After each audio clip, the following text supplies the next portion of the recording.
नमस्कार. प्राईम न्यूजमध्ये आपल्या सर्वांचे स्वागत. विटा नगरपालिका निवडणूक तोंडावर आली असताना अनेक मंत्री विट्यात येत असताना भाजपाचे कट्टर व भाजपाशी प्रामाणिक राहणारे युवा नेते माननीय किशोर काका डोंबे यांनी सर्वांचे लक्ष वेधून घेतले आहे. भारतीय जनता पार्टीचे दिग्गज व्यक्तिमत्व म्हणून ओळखले जाणारे जिल्ह्याचे पालकमंत्री माननीय चंद्रकांत दादा पाटील यांनी खानापूर येथील कार्यक्रमानंतर आमदार गोपीचंद पडळकर यांच्यासह किशोर काका डोंबे यांचे घरी स्नेहभोजन घेतल्याने किशोर काका डोंबे प्रचंड चर्चेत आले आहेत. काही झाले तरी भाजप सोडायचे नाही या तत्वाने त्यांनी भारतीय जनता पार्टीतून आपला राजकीय प्रवास सुरूच ठेवला आहे. आमदार गोपीचंद पडळकर यांनीही त्यांच्या या आगळ्या वेगळ्या कार्याची दखल घेतली आहे. अनेक कार्यकर्ते भाजपामध्ये आले आणि गेलेही, पण किशोर काका डोंबे यांनी मात्र भाजपाशी एकनिष्ठता दाखवत जिल्हा चिटणीस पदापर्यंत मजल मारली आहे. गतवेळी त्यांच्या पत्नी नगरसेवक म्हणून निवडून आल्या.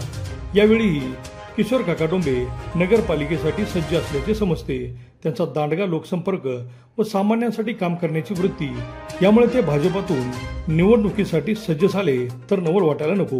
मुख्यमंत्री देवेंद्र फडणवीस त्यावेळचे भाजपाचे खासदार संजय काका पाटील यांच्याशी त्यांची जवळीक होती. आता आमदार गोपीचंद पडळकर यांनीही त्यांची दखल घेतली आहे आणि खानापुरातील कार्यक्रमानंतर मंत्री व पालकमंत्री चंद्रकांत दादा पाटील यांनी त्यांचे घरी स्नेहभोजन घेत फोटो सेशन केल्याने ते प्रचंड चर्चेत आले आहेत. अशा या युवा नेत्याने यावेळीही भाजपाकडून नगरपालिका निवडणुकीत बाजी मारली तर नवल वाटायला नको. अभिजित शिंदे, प्राईम न्यूज, विटा.